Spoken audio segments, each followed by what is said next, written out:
Pretty much any time a new rifle cartridge comes out, shooters like to look at its ballistics and compare it to a similar cartridge that already exists. I get this tendency, but it's a pretty shallow way to look at cartridge advancement overall. But before we go any further, I should give a quick disclaimer. If you love that old 30-06 your grandpa gave you, we are in no way saying that you should trade it in. There is no new cartridge invention that detracts from the performance of an older cartridge. And yes, those old school rifles work just as good as they always have. However, there's some new stuff out there, and when you dig into it, you'll find that it's pretty damn cool. I'm Editor-in-Chief Alex Robinson, and in this episode of the podcast, I'm talking to our shooting editor, John Snow. He just finished reviewing the hot new 22 ARC from Hornady. This cartridge serves as a good example of where things are going and why you, yes, even you 30-06 shooters, should pay attention.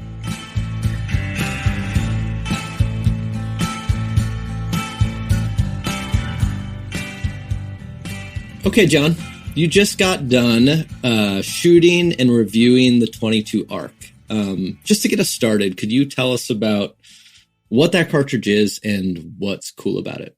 Well, those are two kind of different questions. The first one's really easy. The headline is it's a high performance 22 centerfire cartridge that basically kind of the main selling point is that it duplicates the 22-250, the classic varmint cartridge, but is able to run out of a AR-15 sized platform. So AR-15 magazines and AR-15 sized rifles. So that's the basic idea of it. And that sort of sounds interesting itself. But like what's cool about it is when you look kind of under the hood at how the cartridge is designed and just some of the subtle differences and features, including developing a whole new line of bullets, it becomes a much more kind of compelling and, for a gun nerd like me, interesting story.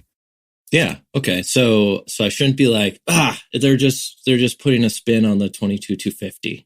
Yeah, exactly. Because, and here's the thing that I think is going to be a challenge for the cartridge is, everybody gets a little inundated by cartridge introductions. Like really, like what's the point? And, people are going to be like out there, well, this doesn't do anything and we can rattle off the list. My 223 doesn't do, my 22 Nosler doesn't do, my 224 Valkyrie doesn't do.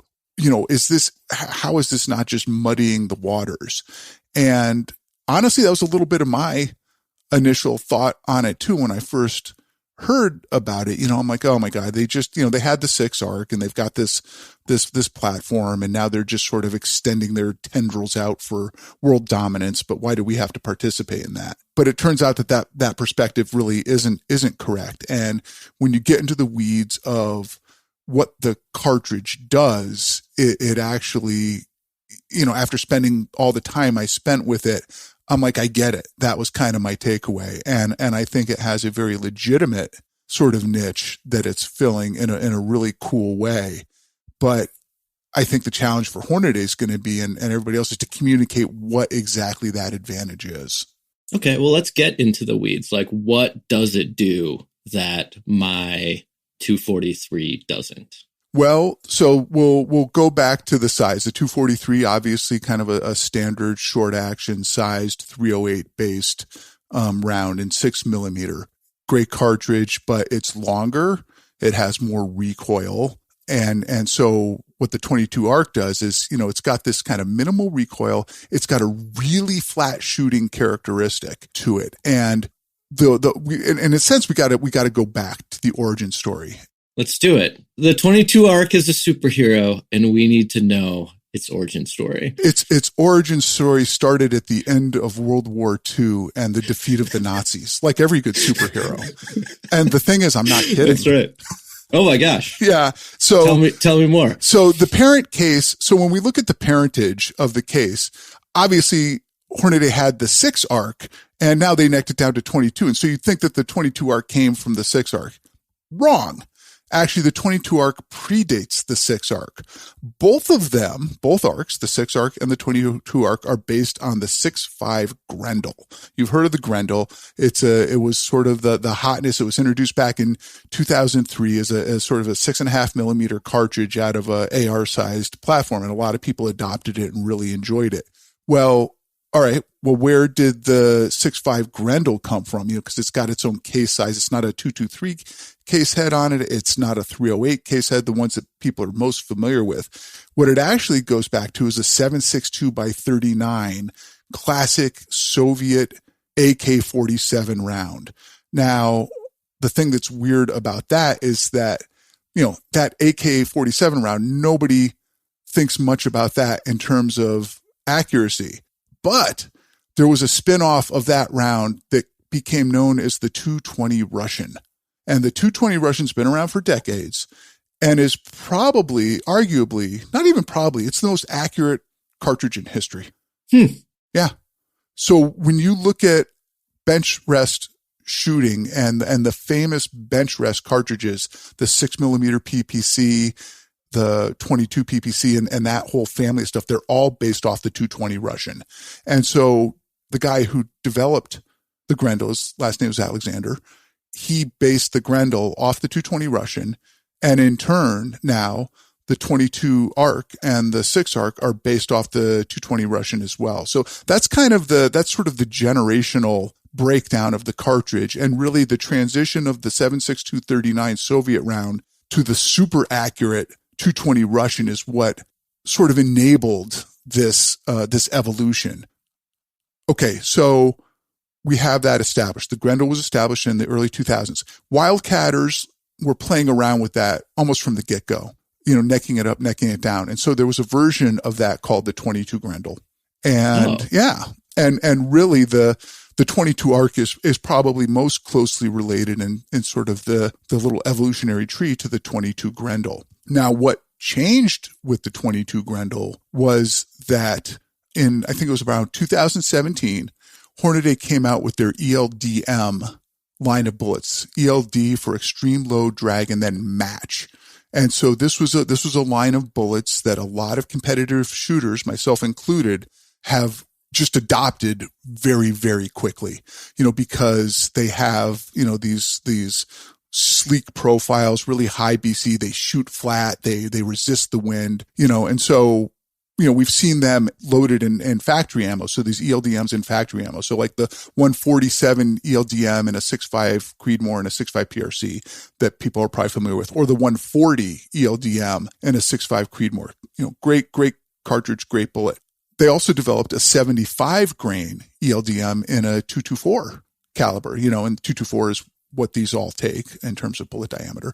So as soon as that 75 grainer became available, a buddy of mine, Greg Hamilton, who is the sort of research director up at Proof Research and a really successful, well-known competitive shooter, he shoots with Outdoor Life's test team member Sean Murphy. I've written about those two. They're the most successful sniper competition duo in history. Yeah, you called them the Michael Jordan and Scottie Pippen of the sniper competition, except they're both Michael Jordan. Exactly.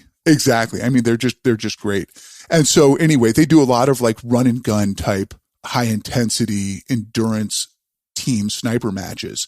So you can imagine being on a stage out there where you have to literally run, for maybe half an hour, 45 minutes through terrain, engaging every target along the way. And you're under a time pressure. And so you don't have time to range every piece of steel out there and get a neat little firing solution. Like you've got to play that game. So you're going to have to run and gun. So you can see now where you want a round that's going to shoot super flat and have no wind deflection, where you can just take a guesstimate on the range and either hold high on the target or just above and just drop that round right in there. That's what Greg Hamilton wanted. And when he saw that 75 ELDM and that 22 Grendel and he mushed them together and, he put the first rounds of those downrange, I think in November of 2018 is, if I remember from the story correctly, was the first group that he printed. And that was really the birth of the 22 arc. He didn't know it at the time, but he started to work with Hornady from that get-go to like kind of push them for this cartridge. And Hornady was a little bit like, I don't know. I mean, run and gun sniper match, high performance 22 rounds sounds a little niche, Greg. right. As cool as that might be. Cool. We'll make them for you and your buddies. Exactly. Like, but in fairness, Hornady looked at it and actually said, you know what? There's actually potential for this as a hunting round, particularly if we bring this new bullet we're thinking about bringing to market. And the niche that it really slots into is hunting with thermals at night for coyotes. Yeah. So as we know, this night vision stuff has exploded. It's a big, right? I mean, talk a little bit about what that's done for outdoor life. Yeah. This is perfect content for outdoor life because it is advanced technology that is actually really applicable to our core audience. Like thermals, even just a few years ago, thermal scopes and thermal optics felt out of reach for the everyday hunter. Now you're seeing more and more people using them, not like professionals or anything, just guys who are really into this, coyote hunters who are really into their gear. They're all running thermals. And this is like the fastest growing gear category that we're covering right now. So yeah, I would say Hornady's onto something, with a cartridge that appeals to this crowd. Yeah. And so what they did is that this year they've just launched this new VT line of bullets. So they have their three flavors of the ELDMs, the extreme low drag. There's the ELDM, the match bullets. Then there's the ELDXs, which I think all of us have hunted with. That's their expanding hunting bullet. And, I've used that bullet probably on more game in the last handful of years than any other bullet. And now this new VT, which stands for Varmint Target. In the construction of this VT line, they did something kind of really neat. Basically what they did is they took the 75 grain, in the case of the 224 sized bullet, they took their 75 grain and just removed a fair chunk of lead from the tip of the bullet. So now there's a hollow space there. Okay. And this sounds basic, but it accomplishes a bunch of kind of interesting things. The most obvious of which is that it drops the bullet weight. So it goes from a 75 grain now to a 62. And at a 62 grain, because of the way interior ballistics looks, we can push that bullet faster, right? Lighter bullets, everything else being equal, we're going to be able to push them faster and not have too much pressure generated by the round. So we can drive that bullet faster. Now, the thing that's kind of cool is because it retains that shape of the 75 grainer, it's got that really nice high BC. Not going to be quite as high as the 75 grainer. That weight does matter, but it's not like a typical 60 grain. Yeah. It's not like a classic old school 60 grain 224 caliber bullet. It's still in this extremely low drag category. So it retains really nice BC and flight characteristics. Now, also because it has that hollow space behind it, it's going to fragment like crazy, like the way you want a varmint bullet to do, right? Yeah. So from a terminal perspective, it just makes it an explosive round. Whereas a match bullet, you can certainly hunt and kill things with match bullets, and people do, but you do run the risk of sort of uncertain fragmentation or whatever, so this answers that. But now here's where the nerd fest gets deep. So by removing the weight from up front, they moved the center of gravity of the bullet rearward a bit. Like, that makes sense. Sure. Why do we care about that? Well, when a bullet flies through the air, there's something called the center of pressure on a bullet, which is basically a force of instability that pushes on the ogive of the bullet. Now, the ogive is the curved portion of the bullet between the tip of the bullet and the shank. So, that curved portion is the ogive. So every bullet that is flying downrange has a force of instability called the center of pressure pushing on the nose of the bullet. Now, if a bullet is being spun faster, like with a faster twist rate, that has more gyroscopic stability. So that helps resist that center of pressure instability. But another thing that allows you to resist that center of pressure instability is the position of the center of gravity of the bullet. Basically, the distance between the center of pressure and the center of gravity is like a little lever. And it's a lever, like the longer the lever, the more resistance to instability you have. So by moving the center of gravity rearward, they actually improved the stability of the bullet as well. And so from a just a ballistic standpoint, it's another benefit. So really in the design of this bullet, they're able to drive it faster, still have a high BC, have really great terminal performance, and it took an already ballistically impressive bullet and just, upped its stability in these areas. So it was just kind of a multi-part win for this. And so what we've got now is, this thing coming to fruition, particularly in the 22 arc, in a way that is just like, oh, wow. All right. So now when I look at this compared to other rounds out there, like you really start to see, the benefit of it. I mean, just as a for instance, in terms of wind deflection or how the 22 arc compares to the 22-250. Yeah, that's probably its like closest competitor still, right? Yeah, well, it's a good point of reference because I think most people out there are probably, who are varmint hunters anyway, are familiar with the 22-250. And, if you shot them, that bullets between like 40 grains and 60 grains are sort of a sweet spot for the round. And if you compare like the drop of the bullets, so like I have a really neat old Savage single shot heavy barrel Model 12 that's like been one of my go-to prairie dog guns for 20 years. I shoot Winchester 55 grain ballistic silver tips out there at almost 3,600 feet per second. I mean, it's just a smoking round, and that's out of a 26-inch barrel.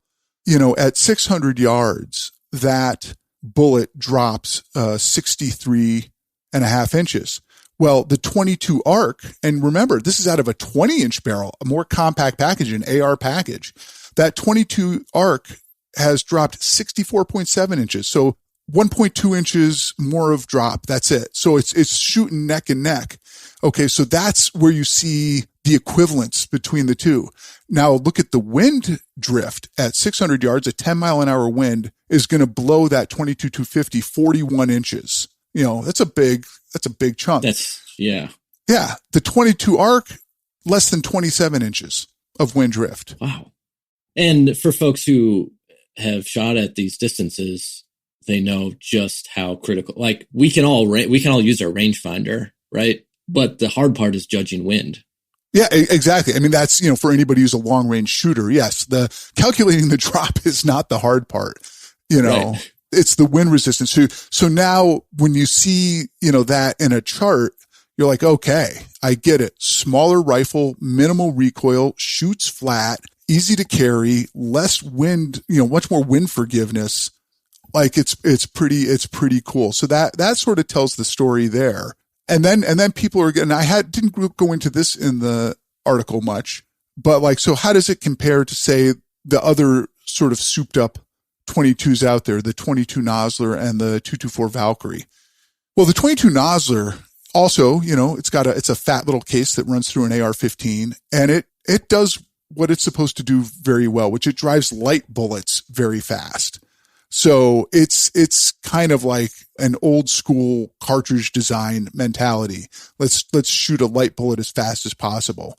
So, if you want to just use old school varmint bullets, that 22 Nosler is not a bad choice. It does that very well, but the 22 Nosler cannot handle the heavier bullets, the 62 grain ELDVT, things like the 75 grain ELDM or the 88 grain ELDM. Like the 22 Nosler just can't do that. And then the 224 Valkyrie, I always feel bad for this round because it had such promise coming out. It sort of falls into an awkward, like no man's land in between the two. When you try to run some of these bigger bullets, the 75 grain, or let's just focus on that, through a Valkyrie, what happens is because the powder chamber is so much bigger than the 22 arc, that bullet ends up getting seated back into the case. Yeah. And that does several things, none of them good. One is that's not how, for accuracy, you want a cartridge to support a bullet. You don't want, because with that bullet sticking down into the chamber, as the propellant ignites, it can actually push on the rear of that bullet like sideways, and any sideways force, obviously not bueno for accuracy. And the other thing is that it also takes away powder capacity, right? So you can't drive them as fast, even though it looks like it has more powder capacity. Just visually, you're taking away that powder capacity.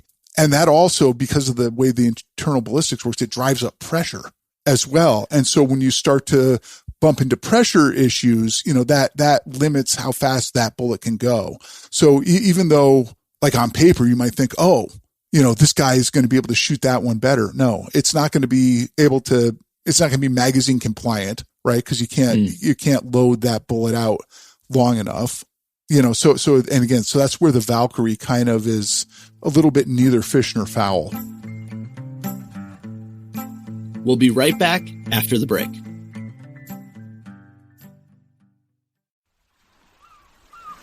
Thinking of spring?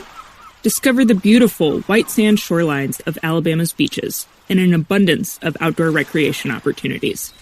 Coast through miles of bike trails or tee off on world-class golf courses. Enjoy the thrill of a big catch when you cast into the Gulf of Mexico. Visit a state park or nature preserve for some hiking or birdwatching. Most of all, just get out and have some fun. Make your vacation plans today at alabamabeaches.com.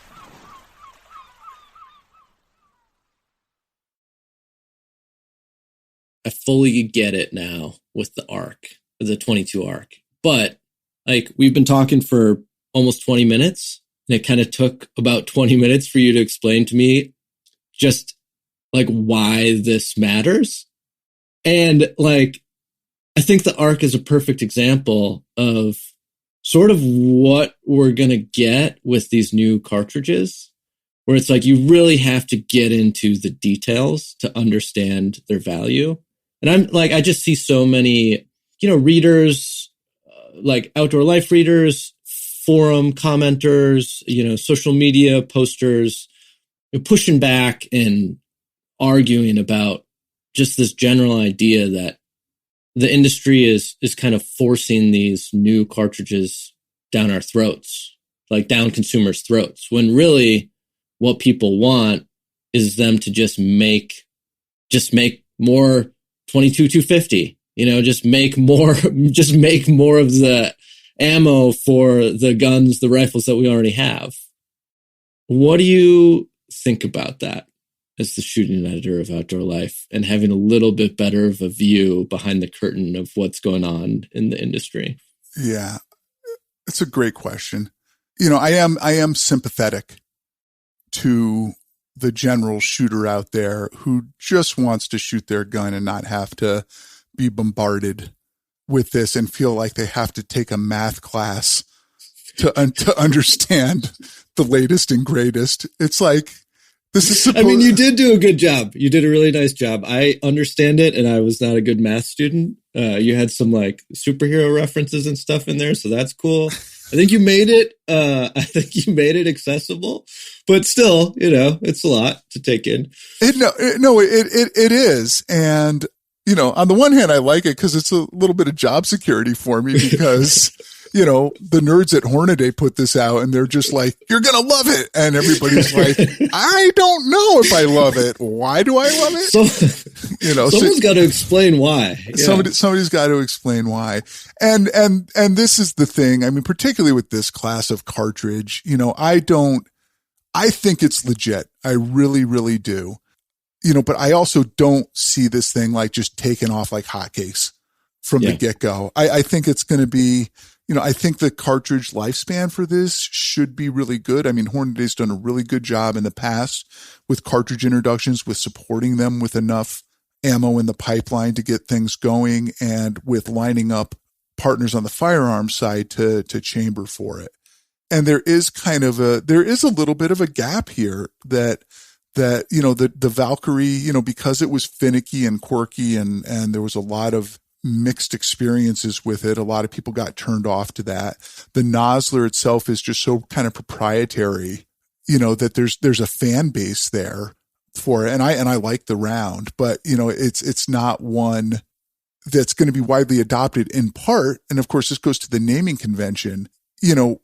It's nothing for us to see a 223 Remington round being loaded by a Federal or a Winchester or a Hornady. Right. But with new cartridges, that's a little bit of a non-starter. Nobody wants to advertise their competition's name.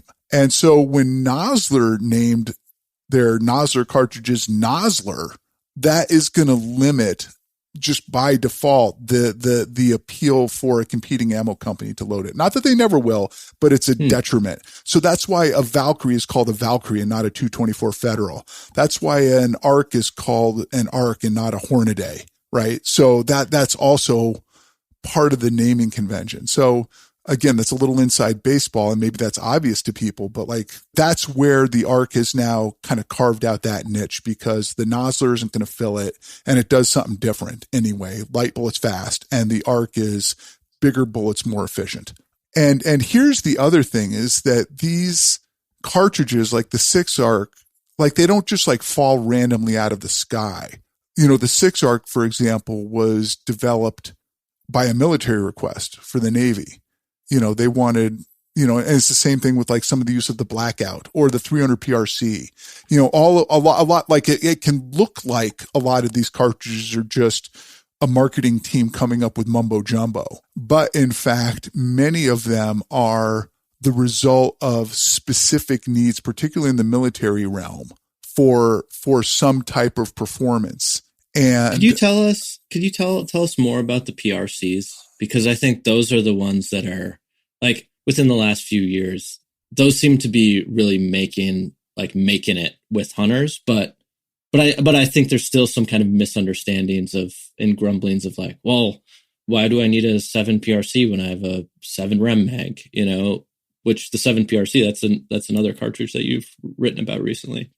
Yeah, no, it's a good question. So, what we're seeing now in the last, let's call it 10 years, or even especially since 2007. Let's go right to when the 6.5 Creedmoor was introduced. Everybody's favorite cartridge to hate. So since then, we had a bunch of new cartridges like the Winchester short mags, and it's not like there was any lack of new cartridges prior to that. And I've written about this thing called Modern Cartridge Design. Right. And that really informs kind of all of this. In Modern Cartridge Design, basically it's a set of guidelines that are being used by the designers of ammunition. It's a series of best practices to make a better cartridge. And really what it is, it's the culmination of why cartridges made today are made much better than they were back in the 70s or 60s or whenever in the last century. So, you look at the 7 Rem mag, great cartridge, I love it. And you compare it to the 7 PRC, there's a lot of similarities in terms of, just sort of real basic headline performance. But the fact is that if the 7 Rem mag didn't exist, and I've said this before, and we were designing a 7mm round from the ground up, we would not design the 7 Rem mag. We would not design the 30-06. We would not design the 300 Win mag. As great as they are, that we know more about cartridge design now than we did back then. And also we have other things, better bullets, propellants, manufacturing tolerances, other things in our favor that allow us to do these cartridges better now as well. So, and there's no reason not to shoot the old cartridges, but they aren't equivalent. They really aren't, and for example, I'm shooting a 6.555 Swede now that I'm really enjoying messing around with. And that's one of the classic things that people compare to the Creedmoor. Oh, it doesn't do anything my Swede doesn't do. Well, and again, it's a bit of apples to apples. I've got competition guns and sniper rifles in 6.5 Creed that are shockingly accurate.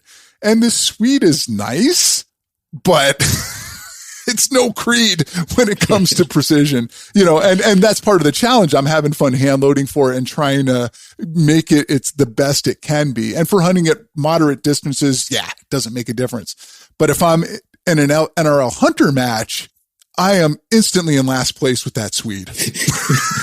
Like,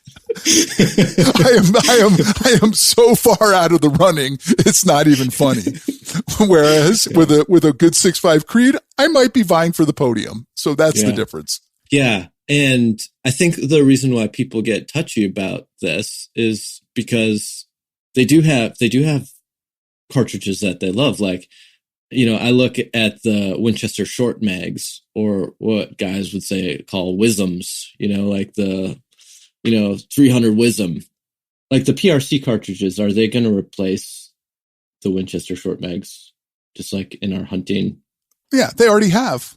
Yeah. They already have. I mean, the Winchester short mags were great cartridges, but they didn't have these long, heavy for caliber bullets. Right. Yeah. And so they were like an evolutionary step. They were like the first fish that grew feet and started like waddling around on land. And you're like, oh, that's a cool trick. Yeah. But you're still a fish. You got to get back in the water and breathe. Right. And that's kind of where the WISMs landed a little bit. Yeah. Like a PRC is like a velociraptor or something. Exactly. Oh, like the Hornady guys are going to love this, Yes. The PRCs are like a velociraptor. Exactly. So the PRCs are just the most kind of refined expression of modern cartridge design currently. And there are a lot of great rounds in there. Not everything is done by Hornady. There are other nice rounds out there, and a lot of niche applications of rounds. Like, I mean, a really nice one is the 6.547 Lapua, right? I mean, that actually predates the Creedmoor, but of course, because Lapua didn't have the same, kind of marketing muscle or the same goal to really push it out there as a general round, it's kind of like the Nosler scenario where it remained very niche. Yeah. And then the Creedmoor came out, and those are two extremely similar rounds, and the Creedmoor just took the market. But the 6.547 Lapua is right there as well. Another great round. Yeah. So like those, like the short mags, the Winchester short mags, they lasted like 20 years, a little more than 20 years, right? They were introduced in the early 2000s. Yep. And do you remember, like, were they highly acclaimed? Did people like love them when they first came out? There was a lot of people jumped on the WISM bandwagon, and it was interesting and it was highly acclaimed. Of course, me being me, I was a little skeptical because, one of the problems, and I remember this where, and this was a problem that got the kinks worked out, but they often didn't feed very well because they've got those short stubby bodies and the steep shoulders. And that was a situation where a lot of rifles, at least that I handled, just didn't feed them very smoothly. Yeah. And because they were short and fat, you could hold fewer of them in a traditional hunting rifle, right? Because they would take up that magazine capacity.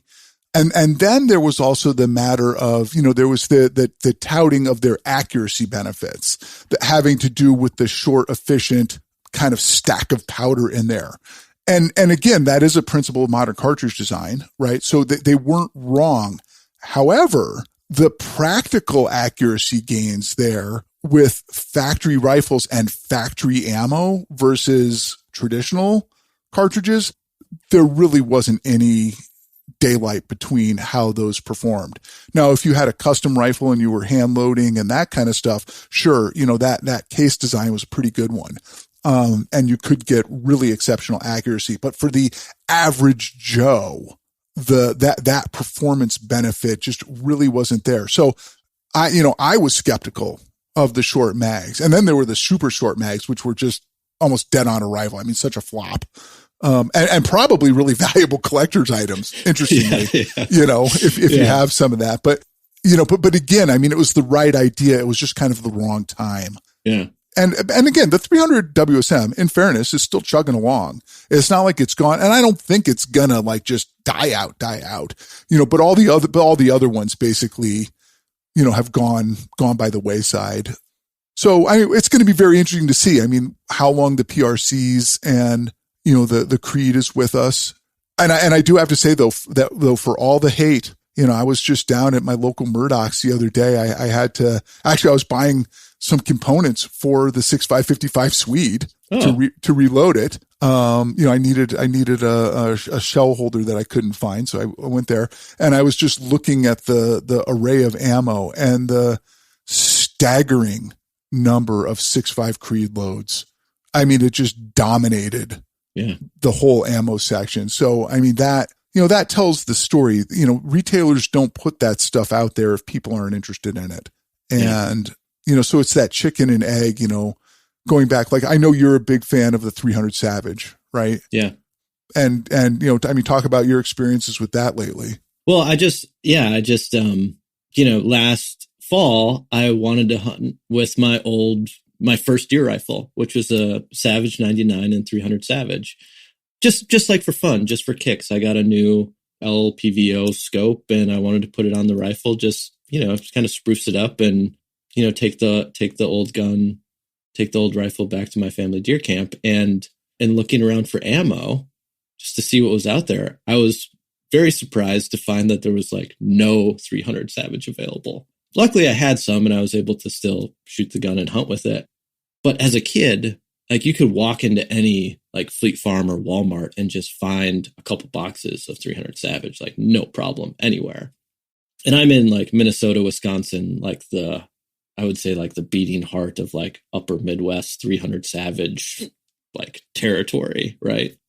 So I waited till the spring when, it wasn't going to be near hunting season and just, look around for ammo this spring. And there were really only two options and it was only online. Federal and Remington had it available.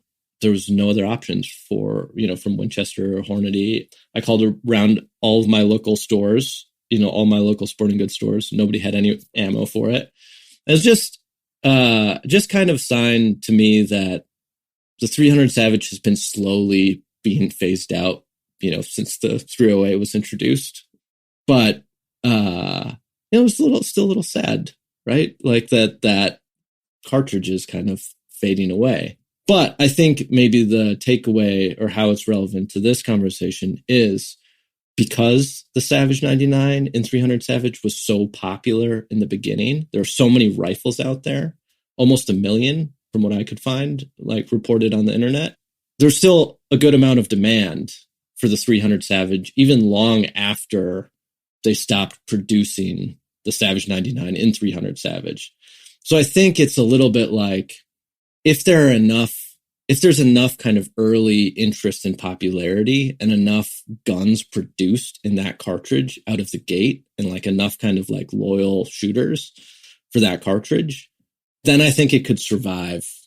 I think any cartridge could survive a long time as long as people keep buying the ammo for it. Is that like mesh with what you've seen? Yeah. I mean, I'm over here crying in 35 Remington. So yes, yeah, right. I know how you feel. Yeah. Right. No, it does mesh, and there are like, it's like echoes from beyond the grave, Yeah, exactly. And yeah. And so it's gone into the standard from the standard cartridge offering to an obscure. Yeah. And eventually it'll be, it'll go the way of the 218 What Joy, which was all the rage in the era of the flappers and the Roaring 20, eventually it's going to, fade into obscurity. But yeah, to your point, there's such a quantity of those rifles produced. And what's funny though, like talking about this is part of why I just love the 4570. Did not see this going this way, but tell me more. Well, it's the cartridge that just won't die. It's just too good. I mean, the thing was obsolete in a sense in the late 1800s, right? I mean, it was our military round for a hot second. Yeah.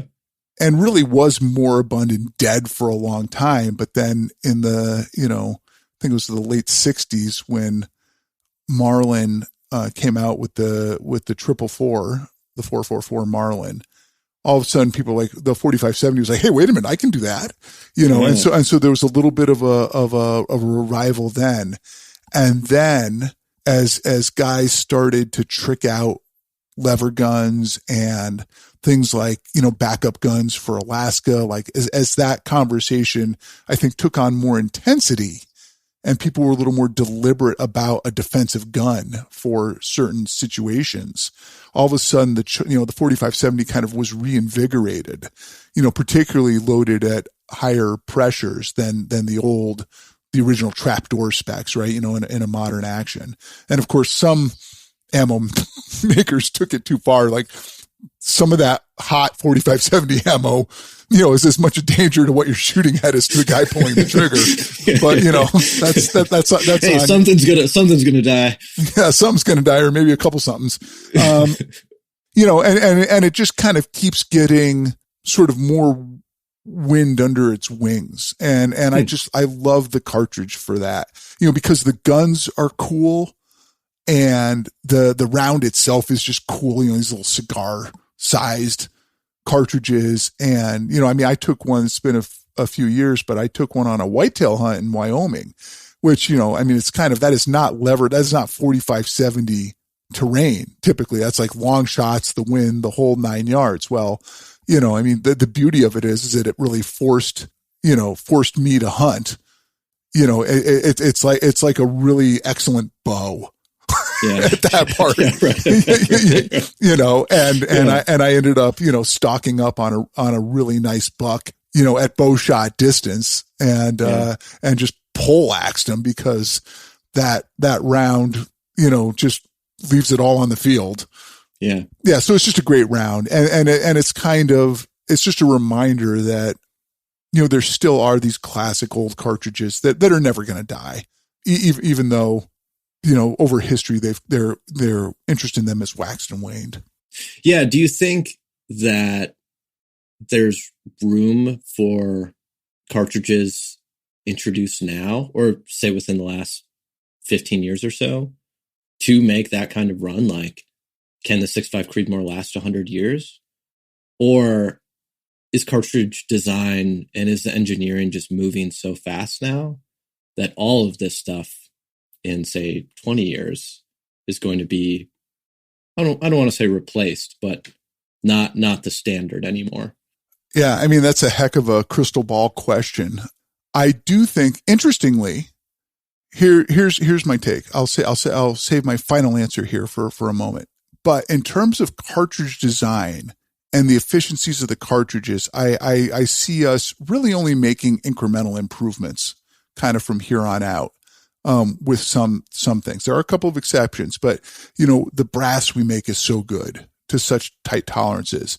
The shape and the nature of like the chambers and the tight tolerances in them, and that goes back to the modern cartridge design. So good. Propellants are really good. I think they're going to keep improving propellants, but the propellants we have now, the best ones, are so good, and the bullets are so good. The one piece of the puzzle where I think there's still some performance gains, but it's going to be marginal, is in the primer technology. So I do think we might see some custom primers coming out at some point that can help move the needle a little bit.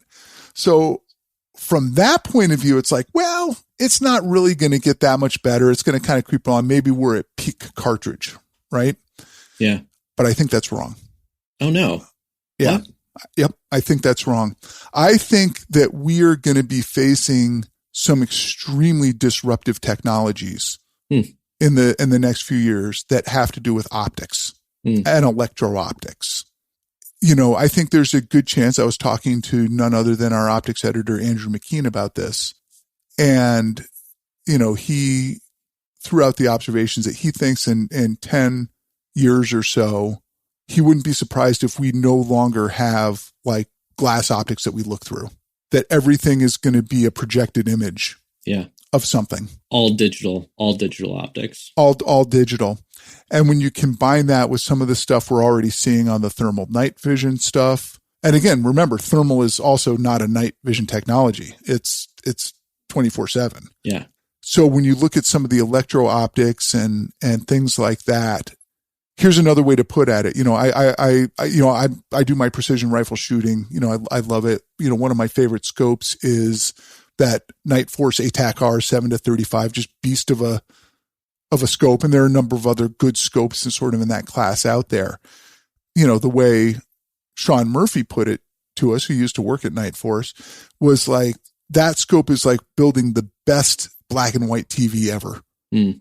And we're on the cusp of the age of the color television with this digital stuff. And so what that means in terms of sighting systems and ballistic solvers and solutions and stuff, I don't think we can predict what that's going to mean in terms of cartridge design. Yeah. And what survives and what doesn't down the road.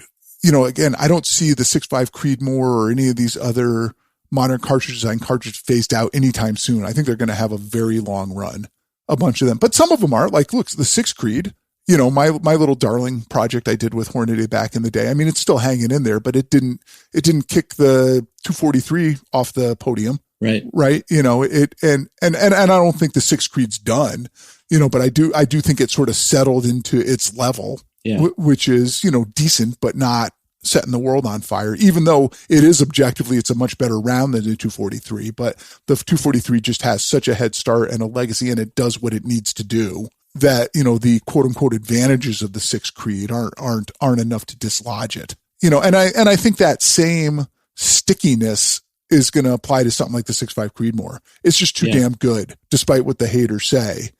It's just a great round. And so I think that stickiness, no matter what happens with these disruptive technologies, is going to ensure that it has a long, long run.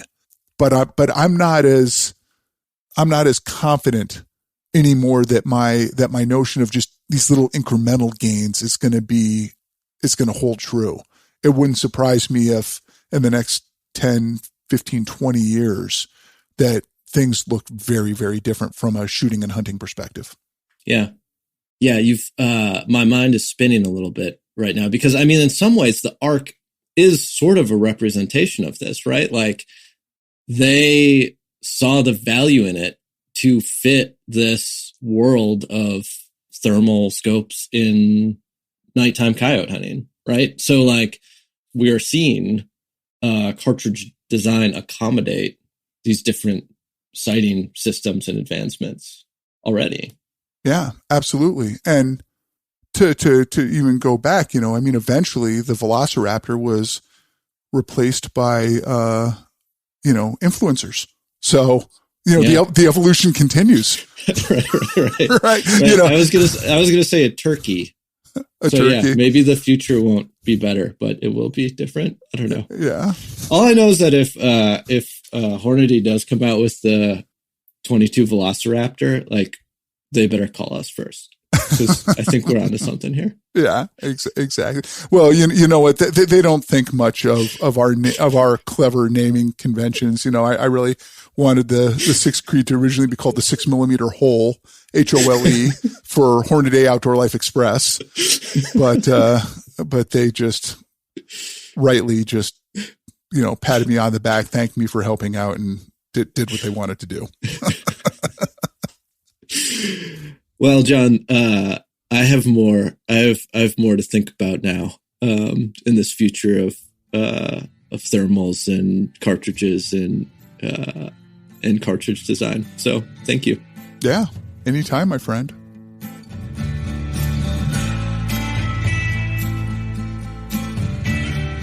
The Outdoor Life podcast is edited by Mike Pedersen. It's hosted by our editor-in-chief, Alex Robinson.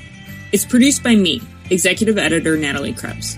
Music in this episode was composed and performed by Pierre Locatelli via APM Music.